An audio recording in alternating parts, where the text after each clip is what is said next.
Cette émission vous est présentée par Rousseau Métal et Choix Radio X.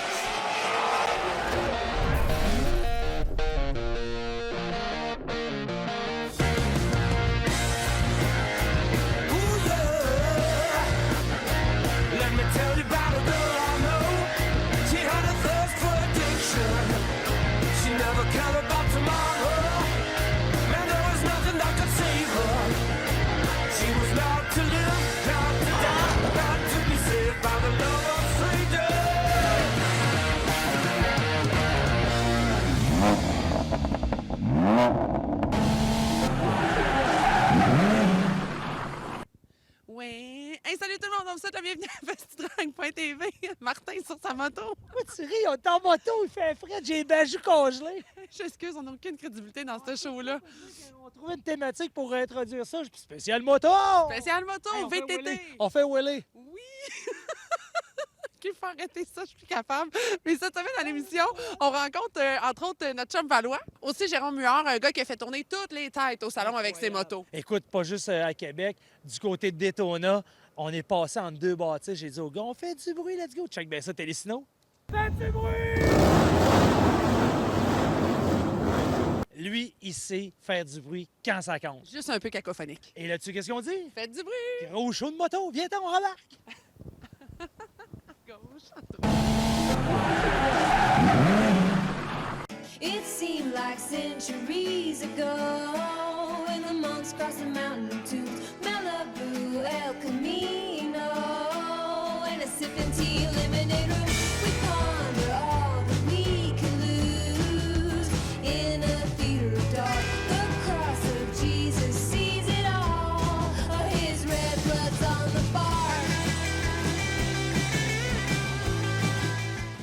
Dans le cadre du Salon Autosport 2025, il y a des voitures, il y a des motoneiges, mais il y a aussi des belles motos. Et un des gars qui nous amène ces motos-là, c'est Jérôme. Jérôme, comment ça va? Ça va bien, toi? Ça va très bien, merci. Bien sûr, de Four Horsemen. J'ai toujours de la misère à dire le nom de ta business, toutes mes excuses. Mais d'où ça vient, d'ailleurs, ce nom-là? Je suis curieux. Four Horsemen, dans le fond, c'est Four Horsemen Cycle. C'est pour les 4 cavaliers de l'Apocalypse. Dans le fond, le projet qu'on a dans le fond là-bas, il y en a 3 qui sont construites en ce moment. Dans les 4 cavaliers de l'Apocalypse, t'as la guerre, t'as la famine, t'as la mort, puis t'as la conquête. Fait que présentement, chaque moto a son thème là-bas dans le fond. Fait que t'as vraiment la guerre qui est là, la famine qui est là, la mort, puis la conquête, ben c'est à suivre probablement l'année prochaine. J'avais comme un doute que la réponse ce serait intéressante. J'adore ça. T'es venu avec, bien sûr, vos motos. Le travail que vous faites avec ta business, c'est incroyable. J'entends aussi que c'est beaucoup un travail d'équipe. Et le modèle qu'on a derrière nous autres, c'est vraiment, je pense, le meilleur résumé de ce que peut amener le travail d'équipe des artisans comme vous l'êtes.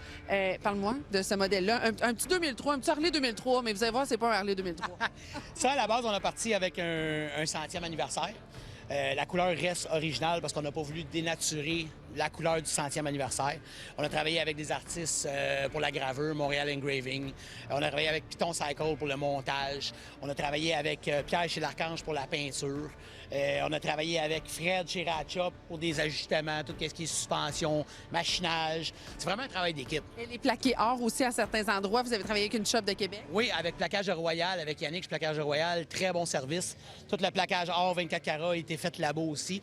Quelques plaquages chrome aussi que Yannick nous a fait de dernière minute pour nous dépanner. Là, il faut dire que vous avez terminé la moto cette semaine. Puis moi, une des choses qui m'impressionne de ce véhicule-là, c'est la gravure. Il doit avoir des heures et des heures de travail là-dessus. Oui, 300 heures. 300 heures de gravure. Puis le procédé est quand même assez compliqué quand tu fais de la gravure comme ça. C'est que tu dois déchromer, graver et rechromer. Fait que c'est quand même beaucoup de temps. Mais il y a 300 heures de gravure. Et au total tout, on estime à combien de temps le travail sur cette moto uniquement? Ça a pris 2 ans. 2 ans de construction avec plusieurs personnes, oui. Puis là, je suis curieuse de savoir quand un projet comme celui-là se présente. Est-ce que c'est toi dans ta tête un matin qui se réveille et qui te dit on le fait ou c'est un client qui amène les idées, comment fonctionner? Les projets qu'on a ici, c'est tout de nos têtes à nous autres. C'est du brainstorm, c'est des foleries, c'est une coupe de bière dans le garage, puis on dit OK, on le fait, tu sais. C'est vos bébés à vous autres. Oui. Celui-là, c'est le bébé à mon partner. Puis toutes les 4 semaines là-bas, on a chacun notre moto qui représente chaque rider, ouais. Et là, ben, tu as tenu ta promesse, tu nous as amené tes bébés pour le salon cette année. J'imagine, écoute, moi, je me suis arrêtée parce que le coup d'œil en valait la peine. Je sais que les gens du salon, ça doit être la même chose. Le commentaire que tu te fais le plus dire ou la question que tu te fais le plus poser, ce serait quoi? J'ai-tu le droit de dire ça à la caméra? Et tabarnak! Non, mais honnêtement, c'est la réaction. C'est le monde qui capote. Le monde sont stupéfaits quand ils le voient parce qu'ils voient le travail. Tu sais, la culture de Chicano, la culture de lowrider, c'est une culture qui est beaucoup forte dans le sud des États-Unis. Tu sais. On aimerait ça que ça soit plus présent ici. C'est sûr que le Québec fait que les réglementations sont différentes. Mais ouais, ça, c'est le commentaire qui revient le plus souvent. Là, on l'entend souvent, celle-là. Là. Si je suis honnête, je l'ai quand même pensé. Je l'ai pas dit, mais je l'ai pensé. Jérôme, merci beaucoup d'être là avec toute ta gang. C'est vraiment trippant. On en a vu en Floride, mais là, de voir devant nos yeux, d'être proche puis de pouvoir en jaser avec vous autres, je suis certaine que les gens du salon l'apprécient énormément. Puis, au plaisir de te voir d'année en année. Tu peux nous ramener des bébés de même à chaque année, il n'y a pas de problème. On va le remplir, on va en monter d'autres. On a d'autres projets qui s'en viennent. Merci beaucoup. De jour comme de soir, le Bike Week, c'est incroyable. De tout pour tous les goûts. Pour vous, à festidrag.tv. Yeah! Dream big, 'cause boy, you're gonna make it. Stand tall, there's a higher road to take it. Let go of everything that you know and be wild in the mystery. Yeah. I've been in the darkness for 40 days.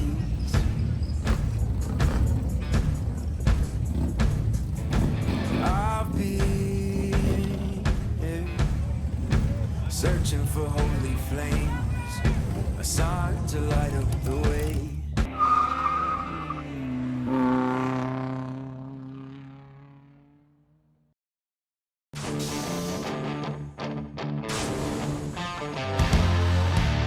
Dans le cadre du Salon Autosport de Québec, je me retrouve en compagnie de Francis Valois. Très contente de te revoir cette année. Merci. Moi aussi, je suis content d'être là pour une 4e année déjà. L'année passée, tu avais été premier dans ta catégorie. De revenir prendre un beau bain de foule puis de représenter tes jouets, j'imagine que c'est toujours le fun. C'est vraiment le fun. Puis au départ, je n'étais pas supposé de revenir cette année. Puis là, j'avais ce bicycle-là qui traînait. Il était sauté. Ça fait longtemps que j'avais ça dans la tête, le projet de mettre un moteur de motocross dedans. Puis là, je voyais le salon qui arrivait. Puis je le fais pour le salon. Moi, si je le mets comme ça, ce bicycle-là, c'est pas pour la track. Sinon, je modifierais rien que le moteur. Ça marcherait, mais c'est vraiment le salon de l'auto qui me motive à faire des bulles comme ça, puis à avoir des machines qui donnent ça. Tu sais, je suis fier. Je suis vraiment fier. On le ressent, puis c'est ça qui est le fun du salon, c'est que ça permet de parler avec d'autres passionnés comme toi. Comment tu t'es embarqué dans le monde des courses? Oh, hey, ça, là, tu vas me partir là-dessus. Ça, là, j'étais pas en tout dans le monde des courses. J'avais une cabane de pêche dans le coin de Sainte-Barthélemy, puis il y avait un ovale de glace, puis je les voyais tourner. Un moment donné, je suis arrivé avec mon 4 roues, j'ai acheté un set de tailleurs pinés comme j'ai là. J'ai pogné à piqûre tout de suite, puis à partir de ce moment-là, l'été, je suis allé faire des courses. Je suis arrivé là avec mon 4 roues, j'ai demandé, c'était l'organisation de Sean Ford, j'ai dit comment ça marche. Il me dit, t'as-tu une kill switch, les équipements de sécurité? J'ai dit, ouais, ben, ils embarquent ça à la drague. Ça a commencé de même. Ça a commencé de même. Puis là, j'ai tellement à piqûre, je me suis mis à toutes les faire. Puis là, si tout le monde savait, moi, j'étais dans toutes les courses. Là, je me suis calmé un petit peu parce que là, je faisais de l'endurance, je faisais du TT, je faisais de l'ovale, je faisais de la glace. Là, je me concentre vraiment plus sur l'ovale, le TT puis la glace l'hiver. Le monde me dit « Ouais, mais là, moi, je suis pas professionnel, je fais pas ça. » C'est pas grave, il y a des catégories débutants, avant amateur, après ça, t'es amateur. N'importe qui a jamais coursé avec son 4 roues peut dire demain matin, j'embarque sur une piste de course. C'est correct, il y a une catégorie pour toi qui est là pour le monde qui commence. Fait que c'est ça qui est extraordinaire, puis le monde ne sont pas assez au courant. J'avais le goût de dire que le monde des courses de quad est en déclin. Puis là, j'ai vu le calendrier de course. Il y a VTT Racing Québec qui met toutes les dates de course, qui rapportent toutes les dates au Québec. J'ai regardé ça cette année, j'étais sur le cul. Le monde du quad est en forme, là, puis on reprend la pente, puis c'est ça qu'il faut en parler. Si tu as le goût d'essayer, tu n'as pas besoin d'être un quadiste professionnel. Puis tu vas pogner la piqûre, c'est sûr, c'est le fun. Des passionnés comme toi, ils doivent en avoir au pied carré ici. Puis le message que je retiens, c'est que tout le monde peut commencer quelque part. Puis clairement, tu dois parler avec beaucoup de gens de cette passion-là ici. énormément. Puis c'est ça qui est le fun, le salon Autosport. À la fin du salon, généralement, j'ai plus de voix. T'es arrivé ici, je parlais avec quelqu'un, je parlais avec d'autres mondes. Ça arrête plus. Puis c'est ça, en parler avec les gens comme ça, au salon de l'auto, de ma fierté, de m'être rendu là, ça n'a pas de prix pour le vrai. Bien, on l'entend, puis clairement, on va t'inviter à continuer de partager comme ça toute la fin de semaine parce que c'est beau, de la contamination. Puis bien, on va te souhaiter surtout une belle saison sur les pistes. Continue de t'amuser, puis t'es le bienvenu quand tu veux au salon.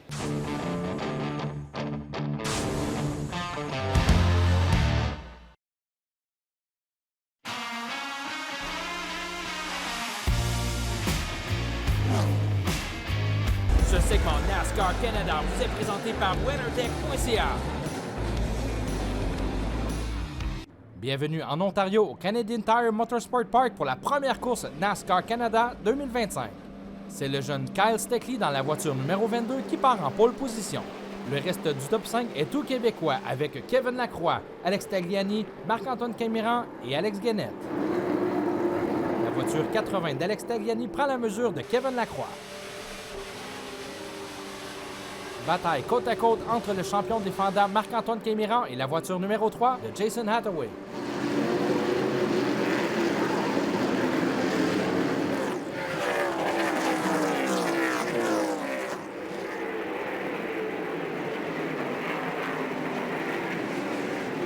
Le vétéran Alex Tagliani met de la pression sur le jeune Steckley et prend la tête. C'est maintenant une course d'accélération sur la grande ligne droite du circuit. C'est fait. La voiture 74 de Kevin Lacroix prend l'extérieur et ensuite l'intérieur sur Steckley. À la relance, Brent Weller part en dérapage, ce qui cause des collisions impliquant Matthew Kingsbury, Dominic Scrivo et Dave Coursol. Les voitures 69 et 81 sont endommagées.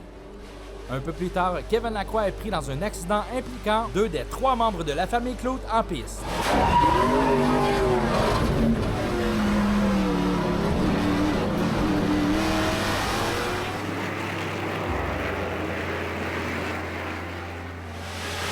La voiture 47 WeatherTech de Louis-Philippe Dumoulin est en bataille avec le numéro 3 Jason Hathaway.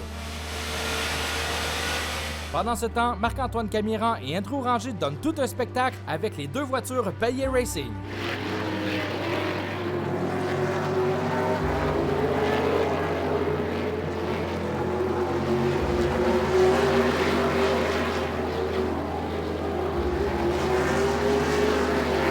Dernier tour de piste, Gary Clout est en tête, suivi de Marc-Antoine Camiran. Reprise de la même course en 2024, les 2 pilotes, Marc-Antoine Camiran et Gary Clout, s'échangent les positions. Marc-Antoine Camiran se fait une place à l'intérieur, Gary Clout sort de piste plus que quelques mètres avant la victoire.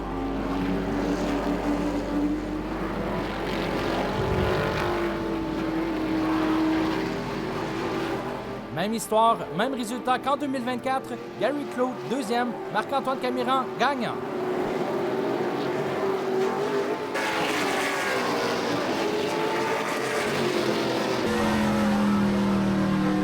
Malcolm Strachan, Alex Guenette et Louis-Philippe Dumoulin complètent le top 5. Aujourd'hui, ça a été une grosse course, un travail d'équipe. On a eu de la misère un peu sur notre première au puits, mais on n'a pas lâché.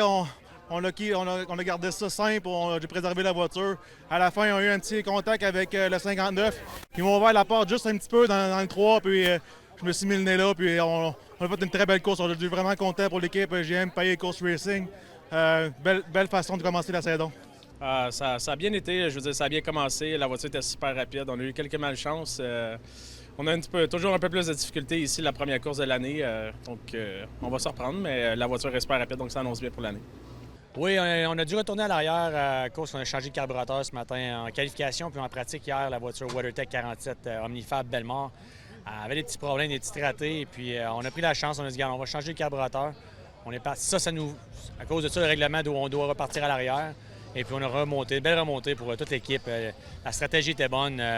Pendant les arrêts au puits, mes équipiers ont fait un travail exemplaire, donc ça nous a permis de pouvoir remonter jusqu'à la 5e position. Très fiers d'eux autres. On aurait voulu se battre pour la victoire. Perdu un petit peu trop de temps avec la voiture numéro 3, mais c'est correct. C'est un bon début de saison pour l'équipe.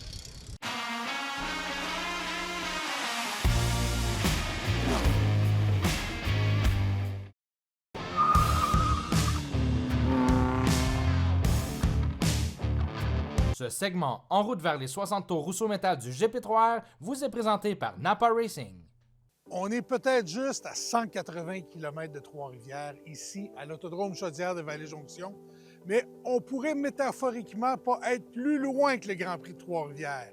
Un petit ovale qui ne sert juste à ça, de l'inclinaison. Les gradins sont vides. Qu'est-ce qu'on fait ici dans ce, on va se le dire, très frisquet matin de mai? On est ici pour des essais privés. Vous entendez parler d'essais privés à tout bout de champ quand on est dans le milieu de la course automobile.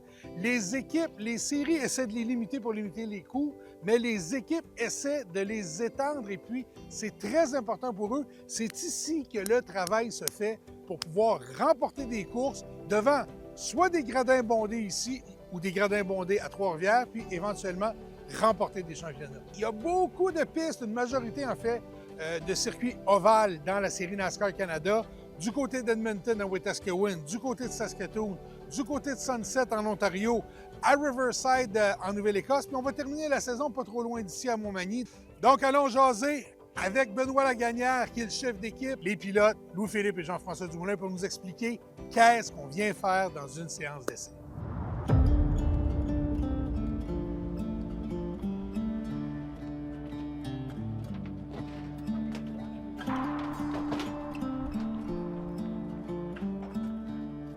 On n'a pas le choix de faire des essais pour les ajustements de suspension. Pour le pilote, surtout aujourd'hui en ovale, ça fait environ 5 ans que je calculais tantôt que je n'ai pas roulé en... Ça fait une pandémie de ça. Exactement. Puis, la première course que j'ai jouée en ovale, c'est en 2015, ici à Chaudière. J'ai commencé sur le tard un peu dans ma carrière. Avec l'équipe du Moulin Compétition, avec Benoît, mon frère, j'ai du bon monde pour m'aider et me mettre dedans. Évidemment, c'est un tour de 13 secondes ici environ. Fait que ça se passe vite. Fait que les petits détails sont très importants pour le pilote, pour l'équipe, pour la voiture. Fait qu'aujourd'hui, on va faire des tours autour de l'autodrome Chaudière, dérouiller le pilote, faire trouver un petit peu des repères pour l'ovale. Puis les ajustements de suspension, je vais me fier un peu à mon équipe pour qu'ils me guident dans la bonne direction. Puis l'évolution des changements, il y a plein de choses, des règlements qui ont changé un peu, des nouvelles technologies, les affaires qui ont changé, un nouveau choc depuis l'an passé ou l'année d'avant. Fait que oui, on a des bons réglages, il en manquait un peu à LP l'an passé. Puis, tu sais, on veut réessayer des choses. Cette voiture-là est quand même vraiment proche. C'est plus pour moi et comparé avec la nouvelle voiture de LP. Parce qu'il y a des nouvelles géométries de suspension, une nouvelle façon de penser un petit peu, des amortisseurs, des choses un peu différentes. Fait que là, on a deux voitures de référence, dérouiller le pilote, voir comment elle se comporte. Puis, LP faire un shakedown dans sa nouvelle auto, voir les ajustements. Évidemment, ce ne sera pas les mêmes conditions la fin de semaine prochaine.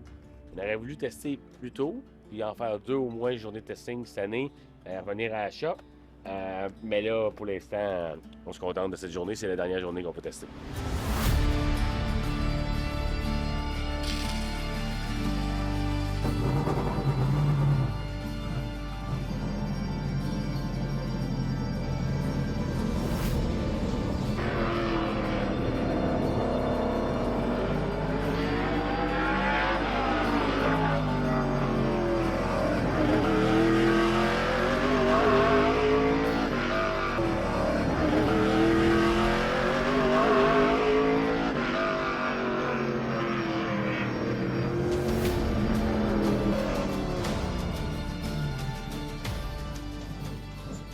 Entre le 4 et le 1, c'est pas du mur. Quand tu marches ta track, tu as le mur de même, puis tu vois la track, de manière à faire un petit wedge de même. Ouais, tu sais. Mais ça, c'est vraiment. Non, tu sais pas vers le mur. Ça, c'est vraiment proche du mur. Ben moi, je pense que présentement, mon problème, c'est vraiment que je freine trop fort à l'entrée. Je barrais la roue avant à gauche, puis le cul qui tient dans le 1. L'idée, c'est de pas ralentir. L'idée, c'est juste garder une nose à terre. Dans le 1, tu fais. Dans le 1, je freine léger tard. Plus que je le descends, là, demander, j'en demande un petit peu plus. Puis demander, quand je le sens que le nez est planté là, je devrais être bon pour le faire tourner parce qu'il faut que tu regardes à travers ton bordé. Là. Demander quand tu vois ça, qu'il va être resté. Là, tu lâches tout, tu réussis à le faire tourner juste parce qu'il reste qu'au moins.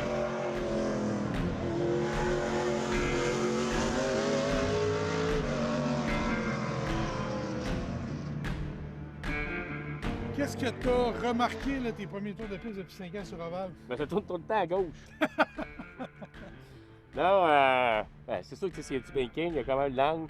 Là, c'est me réhabituer avec la piste parce que. Là, il y a une petite bosse dans le 1, je pense, au freinage. D'ailleurs, je vais partir un peu, je bloque un petit peu la roue en avant à gauche. Mais c'est ça, tu sais, c'est une voiture puis 22 autos, c'est pas pareil pour tout. Ah ouais. Fait que là, on est content. On a roulé un peu. Mon frère va embarquer. Il va me donner une référence un peu de où ce que je suis. Et lui, il va avoir une référence aussi avec l'ancienne auto par rapport à la Ben, nouvelle. c'est son auto, l'ancienne, exactement. On a testé ici à la fin de la saison, on a essayé des choses. Moi, je suis qu'est-ce qu'ils font. J'ai hâte de voir la nouvelle auto aussi pour LP. Moi, mon auto, une Fab 04. Le retour en ovale. Le 10 ans, j'ai fait ma première ovale à vie. 10 ans plus tard, on va recommencer à faire un autre. Hey, c'est déjà terminé! Oui, écoute, on a lâché la moto parce qu'il fait fret, hein? Ah non, mais c'est vraiment pas une température pour faire de la moto. Oublie ça. Moi, je vais dire comme les autres, broum, broum, en skidoo. Mais non, tu te rappelles pas, on s'était dit? Fret, en petit guidou. Ah, fallait-tu que je chante? Ouais, Ah, on... Regarde, on conclut l'émission là-dessus. Là-dessus, qu'est-ce qu'on dit? fait du bruit. La semaine prochaine, Bye. en skidoo. Cette émission vous a été présentée par Rousseau Métal et Choix Radio X. Like a yellow roller